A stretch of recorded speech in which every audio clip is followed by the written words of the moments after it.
À la une de l'actualité, le chef de l'État, le président de la République Idriss Déby Itno et la première dame se trouvent à Addis Abeba en Éthiopie pour prendre part aux travaux de la 32e conférence des chefs d'État de l'Union africaine. À Mourdi, dans l'Énédi-Est, l'armée tchadienne a anéanti les forces de l'UFR, des forces terroristes. Les images à suivre dans cette édition.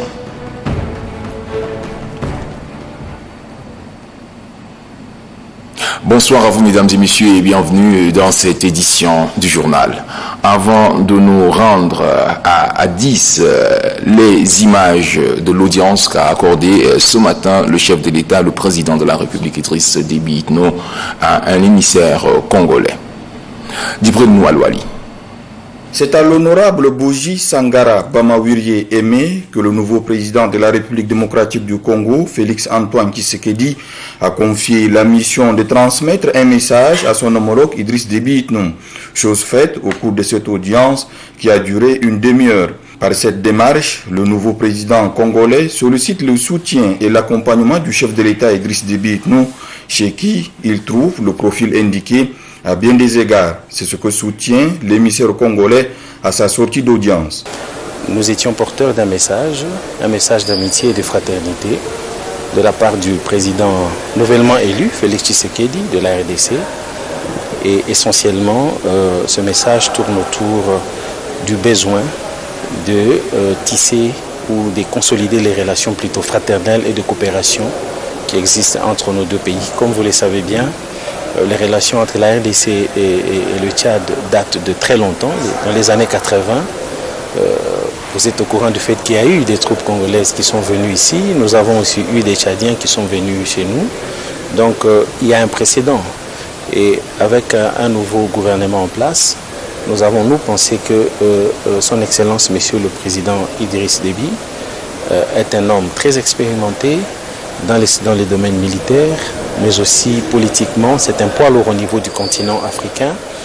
Et nous, au niveau de notre gouvernement, nous pensons qu'il a le profil idéal pour nous accompagner dans ce que nous allons entreprendre dans notre pays dans les 5 années à venir. Au-delà de la réussite de son mandat, l'expérience du président de la République, Idriss Déby Itno, est également utile pour le 5e président de la République démocratique du Congo dans la gestion des dossiers régionaux, notamment dans le cadre de la CEAC, espace communautaire auquel appartiennent le Tchad et la RDC. Je le disais au sommaire de cette édition, le président de la République, Idriss Déby Itno, se trouve depuis cet après-midi à Addis Abeba, en Éthiopie. Le chef de l'État prendra part demain aux travaux de la 32e conférence des chefs d'État de l'Union africaine. La première dame, de son côté, participera aux assises de l'Organisation des premières dames d'Afrique contre le sida, OBDAS. Nassour Nouditi. En cette première décade du mois de février, Addis Ababa, la capitale éthiopienne, est le point de convergence de la quasi-totalité des chefs d'État et de gouvernement du continent. L'imposant siège de l'Union africaine abritera des événements de dimension continentale. Il s'agit de l'ouverture officielle des travaux de la 32e session ordinaire de la conférence des chefs d'État et de gouvernement de l'Union africaine, placée sous le thème « Réfugiés, rapatriés et personnes déplacées internes vers des solutions durables aux déplacements forcés en Afrique et les assises de l'Organisation des premières dames d'Afrique contre le sida, OBDAS. À l'aéroport international Bolé d'Addis Ababa, le chef de l'État Idriss Déby Itno, accompagné de la première dame Hinde Déby Itno, était accueilli au bas de la passerelle par les ministres éthiopiens de l'innovation et de la technologie, Dr Jetenamu Mukaria, et sa collègue de transport, Madame Dagmawit Moges. Ils avaient à leur côté l'ambassadeur du Tchad auprès de la République fédérale d'Éthiopie et représentant permanent auprès de l'Union africaine, Fadlassid Ali Nafa. La commission de l'Union africaine est également représentée à l'accueil. La très forte délégation tchadienne, conduite par le ministre des Affaires étrangères, de l'intégration africaine, de la coopération internationale et de la diaspora, Chérif Mohamed Zen, et comprenant notamment des proches collaborateurs du chef de l'État et le personnel de la représentation diplomatique, était également de l'accueil. Le couple présidentiel est conduit ensuite au salon d'honneur.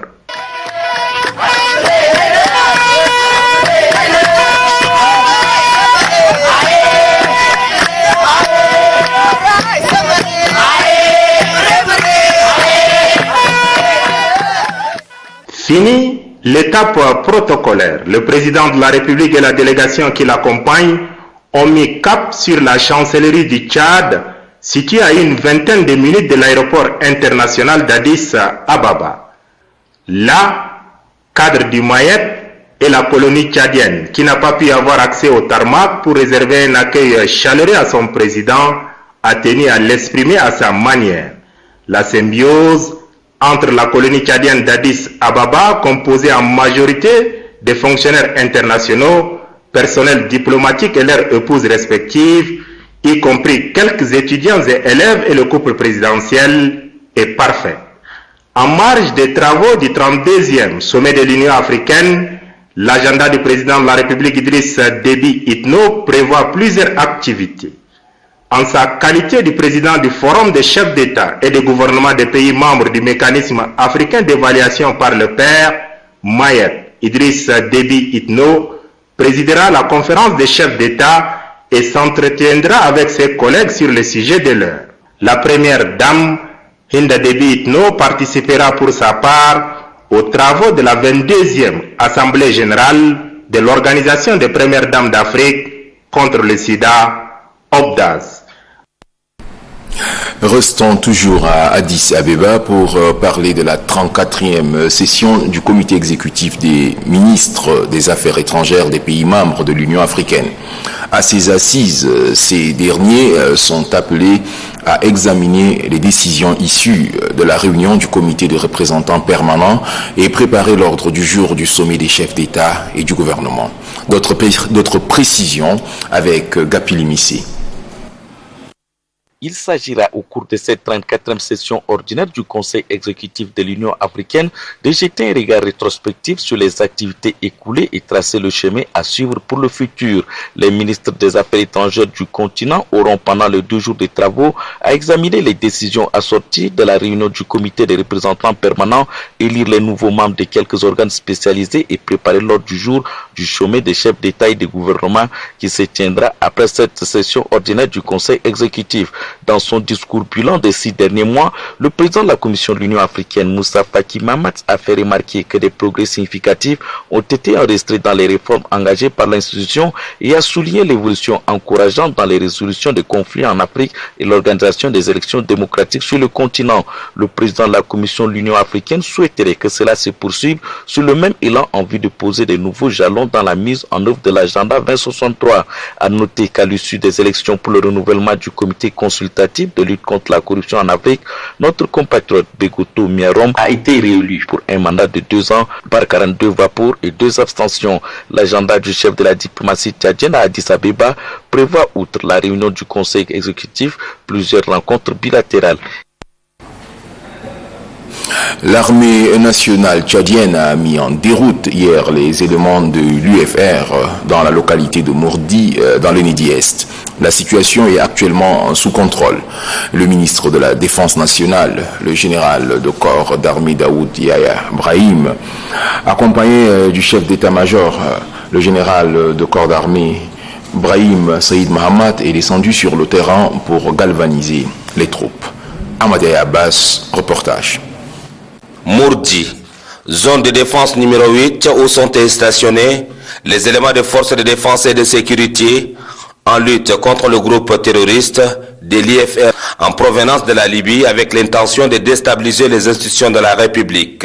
Ce matin, les éléments de forces de défense et de sécurité en ligne de front contre l'avancée des rebelles reçoivent la visite du ministre de la Défense nationale accompagné du chef d'état-major général des forces de défense et de sécurité et plusieurs autres généraux de l'armée nationale tchadienne.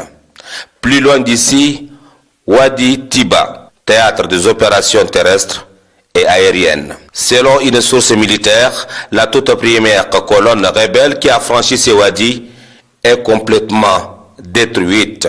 Sur place, l'on note plusieurs véhicules pick-up, calcinés. Le ministre de la Défense nationale précise que l'aventure des éléments de l'Union des forces de la résistance s'est arrêtée ici, à Wadi Tiba. Ils sont des mercenaires, des terroristes, des trafiquants.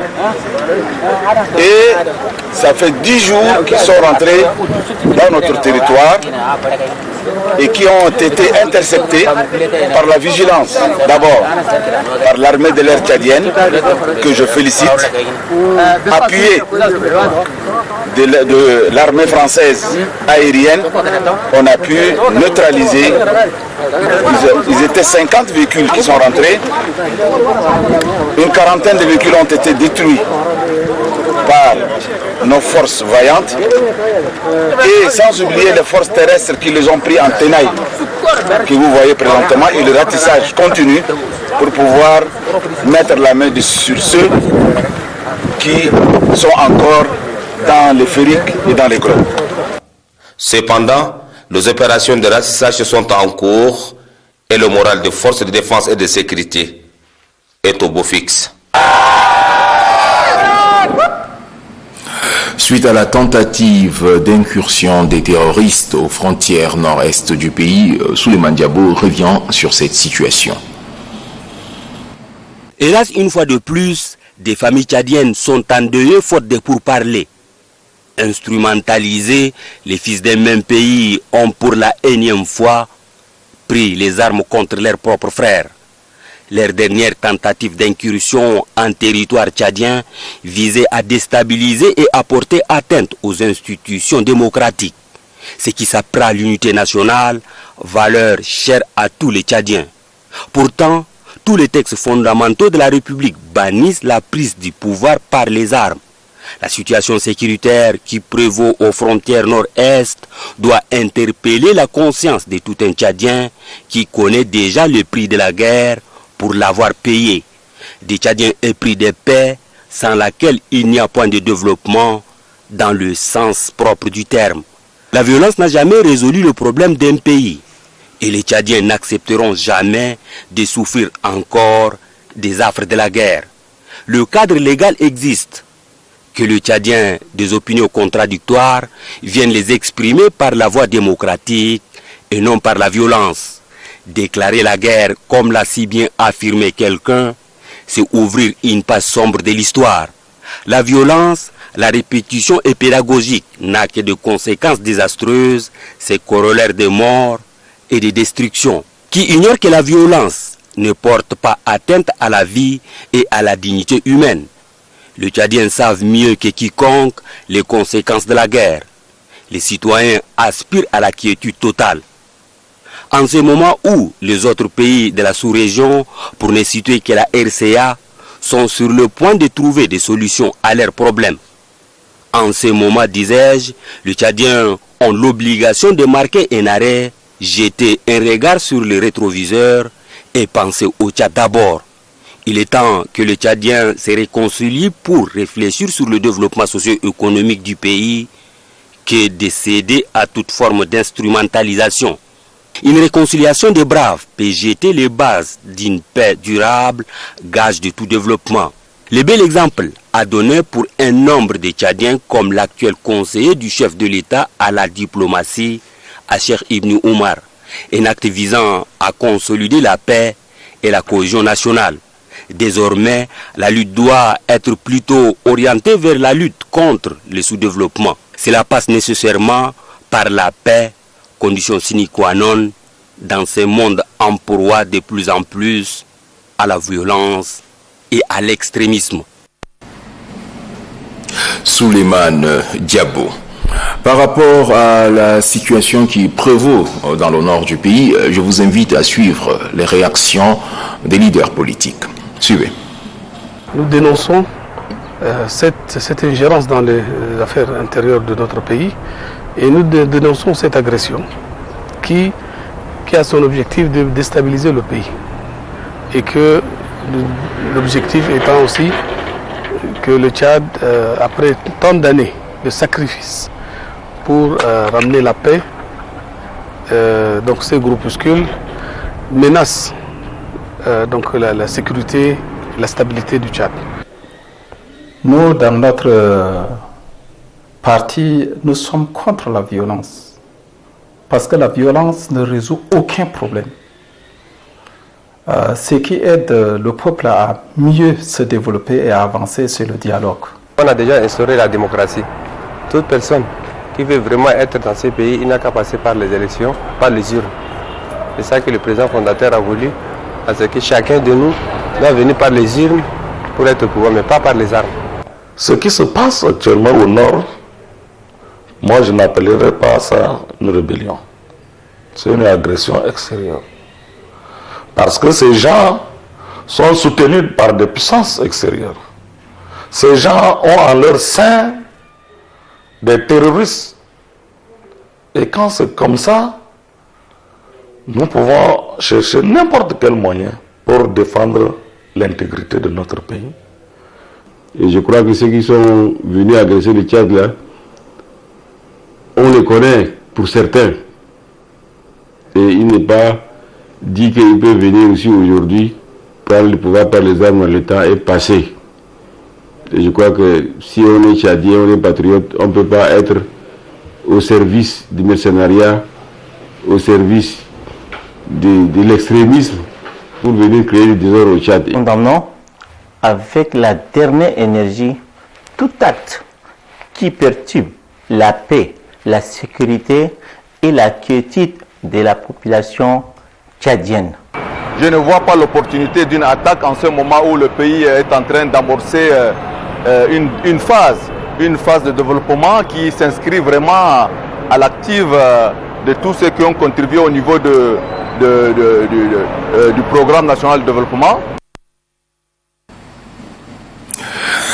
Par rapport à la tentative de déstabilisation du pays par des terroristes, plusieurs voix se sont élevées pour condamner cette action d'une autre époque. Nous pouvons citer entre autres le président national du Parti du Peuple pour le changement démocratique, Abderrahmane Mohamed Abba, le président national du mouvement socialiste africain rénové, Ibrahim Ahmed Koulamala, le président national du Rassemblement des jeunes du MPS, Idriss Abdoulaye Kalakala, le président national de l'Alliance Al-Assala des organisations de la jeunesse et de la société civile pour la reconstruction, Dr Hissène Massar Hissène, et le président du réseau des associations pour la paix et la cohabitation pacifique dans la province du Logone occidental, Moussa Al-Khali. Avant de poursuivre, sachez que nous allons procéder à une lecture des décrets à la fin de cette édition. Atelier de revue des stratégies sur les institutions supérieures de contrôle. Les travaux ont pris fin hier dans un hôtel de la capitale. L'issue est marquée par l'élaboration des stratégies pour une meilleure implication des parties prenantes. Guillaume Bengueri. Après 5 jours d'échanges, de partage d'expériences et de concertation, les participants à l'atelier de revue des institutions supérieures de contrôle ont procédé à une analyse minutieuse de l'état des lieux de la situation actuelle de chaque ISE en matière d'implication des parties prenantes, répertoriant les atouts, les contraintes et les faiblesses du système existant au sein de chaque institution. Les diagnostics ont conclu à la nécessité d'une approche nouvelle plus dynamique et surtout mieux adaptée au contexte actuel. La disponibilité et l'engagement personnel de chacun de nous permettront de produire des documents de qualité dont nous pouvons en être légitimement fiers et j'en suis sûr de mieux organiser nos relations avec nos différentes parties prenantes identifiées. Les 15 institutions supérieures de contrôle participantes disposent désormais des projets et des stratégies d'implication des parties prenantes qui ont pour finalité de rendre efficientes leurs actions. À l'issue des travaux, les participants ont, à travers des rétroactions, apporté leur contribution pour la réalisation de certains projets. Il se tient depuis hier à N'Djamena un forum de l'Association nationale des professionnels et des directeurs des ressources humaines. Les participants échangent à cette occasion sur la politique nationale genre. C'est le directeur général adjoint du ministère de la formation professionnelle et des petits métiers qui a ouvert les travaux. Varelaj. Ce forum de l'Association nationale des professionnels et des directeurs des ressources humaines qui se tient la toute première du genre intervient après une enquête réalisée. Celle-ci montre le taux élevé du chômage des femmes. Une femme sur 5 travaille à temps réel à la différence d'un homme sur 15. Placé sous le thème « Égalité professionnelle entre hommes et femmes », quel enjeu pour les gestionnaires des ressources humaines au Tchad?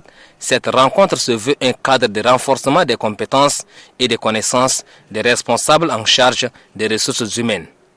Au niveau gouvernemental, la politique des femmes est aujourd'hui abordée sous l'angle multiple du travail, de l'enseignement, de la formation, de la famille ou encore de la culture. Le directeur général adjoint du ministère de la formation professionnelle et des petits métiers salue la tenue des assises qui concrétisent la volonté du gouvernement visant à faire de l'égalité homme-femme dans les instances de prise de décision.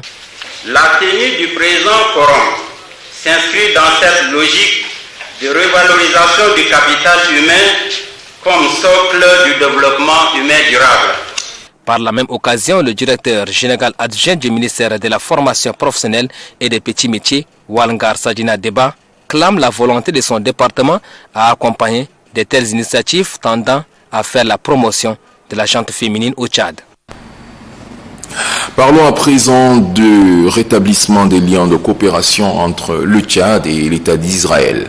Notre reporter Ali Mohamed Bello a fait une incursion dans quelques universités de la capitale pour recueillir les impressions des étudiants sur cette question. Suivez.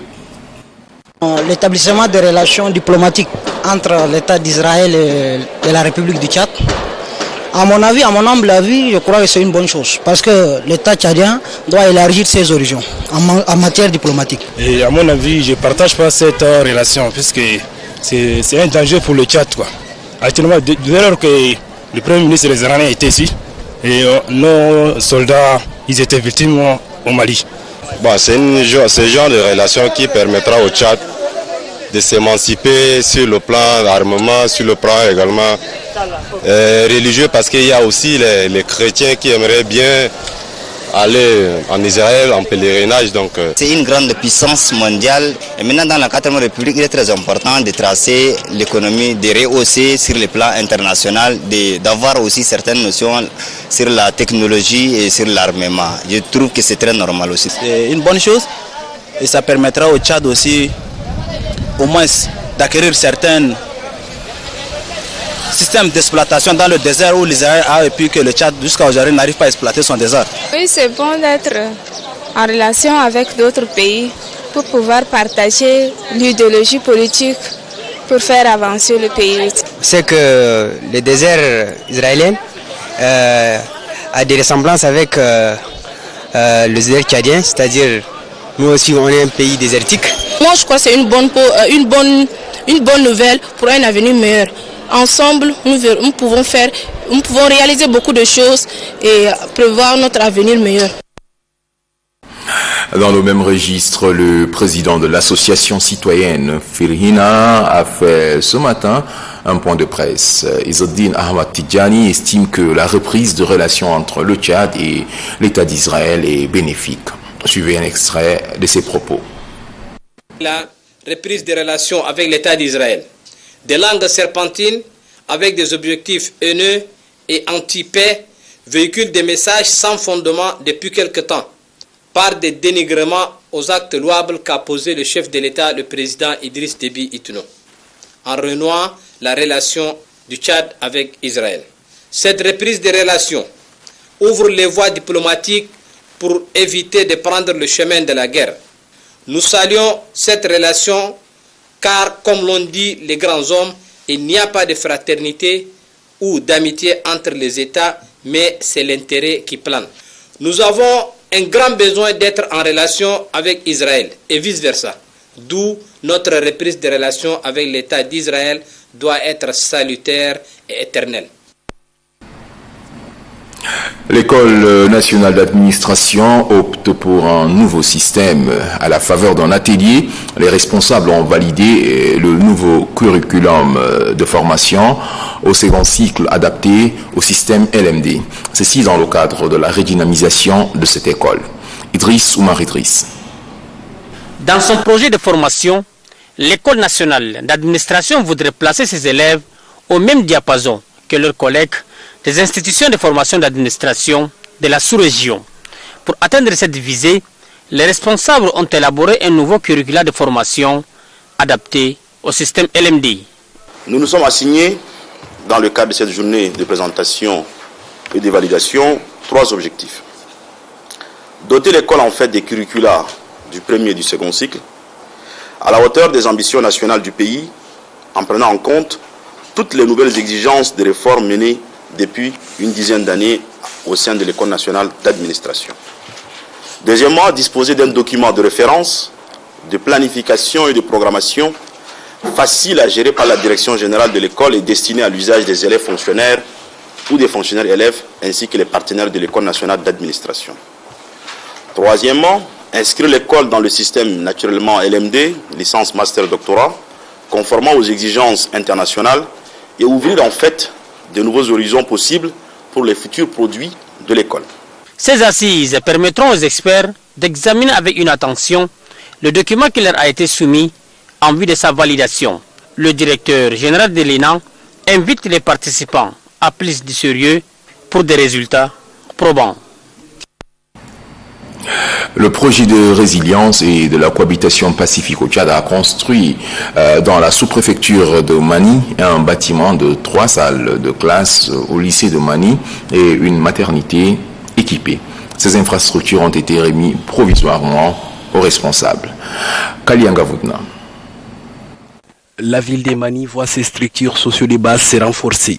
Le projet de renforcement des résiliences et de la cohabitation pacifique au Tchad, PCRPT, à travers sa 3e composante, vient de financer la construction de 3 salles de classe au sein du lycée de cette localité et une maternité dotée des équipements médico-techniques et des latrines dans son district sanitaire. Le tout d'une valeur d'environ 78 millions de nos francs pour contribuer au renforcement du système éducatif et faciliter l'accès aux soins à la population de cette sous-préfecture. Le projet de renforcement de la résilience et de la cohabitation pacifique au Tchad vise le renforcement de capacités des acteurs clés des structures étatiques et de la société civile, l'amélioration de la sécurité alimentaire, la création des opportunités économiques des populations locales, la réhabilitation des infrastructures de base. Cet appui du PCRPT vient combler le déficit du manque criard des infrastructures scolaires et sanitaires dans cette sous-préfecture. Je vous remercie au nom de la population de Mani et à mon nom propre. Cofinancé par l'Union européenne à travers le Fonds fiduciaire et le ministère fédéral allemand de la coopération économique et du développement et mise en œuvre par la GIZ, l'antenne PCRPT de Hadjer Lamis et du Chari-Bagrimi a déjà réalisé 6 bâtiments scolaires et 2 structures sanitaires dans ces 2 régions. Le président du comité provisoire de gestion des 5% des revenus pétroliers de Koudaloa, Mbang Hadi Ouli Mahamat, a présidé à la cérémonie d'octroi des microcrédits au groupement féminin de la commune de Maïaïch, localité située à une centaine de kilomètres de N'Djamena. Falambi Soulgan. 10 groupements féminins de la commune de Maïaïch ont reçu des microcrédits d'un montant de 3 millions de francs CFA de la part du comité provisoire de gestion de 5% des revenus pétroliers de Koudaloa. Le secrétaire général du mouvement patriotique du salut de la province de Chari-Bagrimi, Kader Salekana, rappelle que le président fondateur du mouvement patriotique du salut, Idriss Déby Itno, en allouant 5% des revenus pétroliers à la zone productrice de Koudaloa, fait du développement socio-économique de la province du Chari-Bagrimi sa priorité. Le président du comité provisoire de gestion de 5% des revenus pétroliers de Koudaloa, Mbang Adi Olimama Youssouf, rassure la population que les plus hautes autorités sont disposées à accompagner les initiatives locales. Nous réunions la politique de la 4e République dont le chef de l'État et les garants de cette institution. Aujourd'hui, il y a des gens qui viennent vous tromper. Faites le choix entre le vrai et faux. Les bénéficiaires ont saisi cette occasion pour présenter leur gratitude au président de la République, Idriss Déby Itno, pour ses efforts inlassables au profit de la province du Chari-Bagrimi. Une mission de la commission permanente du Hajj et Umrah, conduite par son président, Idriss Dokoni Adiker, séjourne en Arabie Saoudite. Sur place, la mission a rencontré les autorités saoudiennes pour discuter avec elles sur les conditions du pèlerinage 2019. Suivez à ce sujet le président de la commission, Idriss Dokoni Adiker. L'année dernière, nous avons connu quelques difficultés, surtout dans le domaine du transport de nos pèlerins, transport urbain je veux dire. Et par rapport à cela, nous avons un programme que nous avons présenté.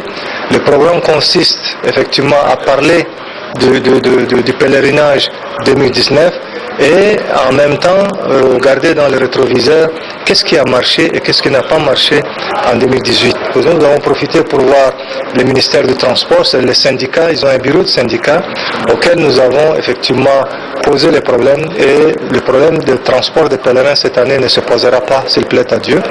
Nous avons aussi posé le problème au niveau du système électronique, c'est-à-dire c'est le système qui est mis en place, ce qu'ils appellent le massage électronique, où tout le système est mis en connexion. Et nous avons eu quelques difficultés à la dernière minute pour ce qui concerne les visas de nos pèlerins, surtout pour l'entrée à Médine. Il a fallu que les hôtels soient conformes au slot des avions. Là aussi, nous avons connu quelques difficultés et j'espère qu'ils nous ont promis que cette année, ces difficultés, ils nous ont aussi rassuré que cette année, ils mettront tout en œuvre pour que nos pèlerins n'aient aucune difficulté. Bref, d'une manière générale, cette visite nous a permis non seulement de voir avec eux quelles sont les difficultés auxquelles nous avons été confrontés l'année dernière et aussi de chercher de voies et moyens et des solutions pour que cette année... Comme annoncé au cours de cette édition, la lecture des décrets. Décret portant nomination à des postes de responsabilité au ministère de l'administration du territoire, de la sécurité publique et de la gouvernance locale. Le président de la République, chef de l'État, chef du gouvernement, président du Conseil des ministres, sur proposition du ministre de l'administration du territoire, de la sécurité publique et de la gouvernance locale, décrète, article 1er, les fonctionnaires dont les noms suivent sont nommés au poste de responsabilité ci-après au ministère de l'administration du territoire, de la sécurité publique et de la gouvernance locale. Direction générale de l'administration du territoire. Directeur général Mahamad Mbodou Abdoulaye en remplacement de Madame Gacinta Né Lalfalbo. Directeur général adjoint M. Valentin Moissingar en remplacement de Bahit Youssouf. Directeur de l'intérieur, directeur Hissène Hamid Loni en remplacement de Diloua Ousmane Amin. Directeur adjoint Abanga Brahim Barka en remplacement de Jalal Adam Mohamed. Direction des affaires politiques et de l'état civil. Directeur May Nadjo Babaro, maintenu. Directeur adjoint Ngartoloum Bimian en remplacement de Bayam Réoumian. Direction des études et de la législation. Directrice, Madame H. Haroun Saleh, poste vacant. Directeur adjoint, Natoy Allah Mbaito Jim en remplacement de Madame H. Haroun Saleh. Direction de la protection civile, directrice, Madame T.C. Mbia Mabilo, poste vacant. Directeur adjoint, Hassan Abdoulaye en remplacement de Madame T.C. Mbia Mabilo. Direction de la tutelle des collectivités autonomes. Directeur Dhouné Yabo Jérémy en remplacement de Madame Manguirut. Directeur adjoint Dibrine Abakar Hassan en remplacement de Bani Danasso. Direction générale de la gouvernance locale, directeur général M. Kadadi Dodi, maintenu. Directeur général adjoint M. Abakar Moussa Noku, maintenu. Direction de la formation et de la communication, directeur Mohamed Kaya Ali, maintenu. Directrice adjointe, Madame Diamra Betolngar, poste vacant. Direction de la coopération décentralisée, à directeur Sadou Bakari, maintenu. Direction adjointe, directrice adjointe, Madame Hawa Hassan. Madame Hawa Hassan Abdelkerim en remplacement de Madame Glace Mboro Madiro. Direction d'appui aux initiatives locales, directeur Mohamed Habib Mustafa, poste vacant. Directrice adjointe, Madame Khadija Adjinta maintenu. Direction de l'économie et des finances locales, directeur Ramadan Djarsia en remplacement de Hamad Al-Hadi. Directrice adjointe, Madame Glace Mboro Madiro en remplacement de Dibrine Abakar. Direction générale des ressources humaines, du matériel et de la logistique. Directeur général, Mohamed Saïd Ali, nouveau poste. Directeur général adjoint, Monsieur Ndo Degui Alain, nouveau poste. Direction du matériel et de la logistique, directrice Madame Amouna Ali Sougui, nouveau poste. Directeur adjoint, Ramadan Abdelkerim Mahamat, nouveau poste. Direction des ressources humaines et de la formation, directeur Djouma Hussein Abarka en remplacement de Monsieur Ndodegui Alain. Directeur adjoint Dila Hubert, poste vacant. Direction des archives et de la documentation, directeur Wankreo Tatouin, poste vacant. Directeur adjoint Hassan Assiring Ogei en remplacement de Wankreo Tatouin. Article 2. Le ministre de l'Administration du Territoire, de la Sécurité publique et de la Gouvernance locale et le ministre des Finances et du Budget sont chargés, chacun en ce qui le concerne, de l'application du présent décret qui prend effet pour compter de la date de sa signature, sera enregistré et publié au journal officiel de la République N'Djamena le 8 février 2019, signé le président de la République Idriss Déby Itno. Décret portant nomination des administrateurs délégués auprès des communes du 5e et 6e arrondissement municipal de N'Djamena. Le président de la République, chef de l'État, chef du gouvernement, président du Conseil des ministres, sur proposition du ministre de l'Administration du Territoire, de la Sécurité publique et de la Gouvernance locale, décrète. Article 1er. Les personnalités dont les noms suivent sont nommés administrateurs délégués auprès des communes du 5e et 6e arrondissement municipal de N'Djamena. Commune du 5e arrondissement, administrateur délégué, Mahamat Bolomi, poste vacant. Commune du 6e arrondissement, administrateur délégué, Abdurrahman Chete, poste vacant. Article 2. Le ministre de l'Administration du Territoire, de la Sécurité publique et de la Gouvernance locale et le ministre des Finances et du Budget sont chargés, chacun en ce qui le concerne, de l'application du présent décret qui prend effet pour compter de la date de sa signature, sera enregistré et publié au journal officiel de la République N'Djamena le 8 février 2019, signé le président de la République Idriss Déby Itno. Voilà, mesdames et messieurs, c'est tout pour cette édition. Merci à vous de l'avoir suivi. Excellente suite de programme sur Téléchat.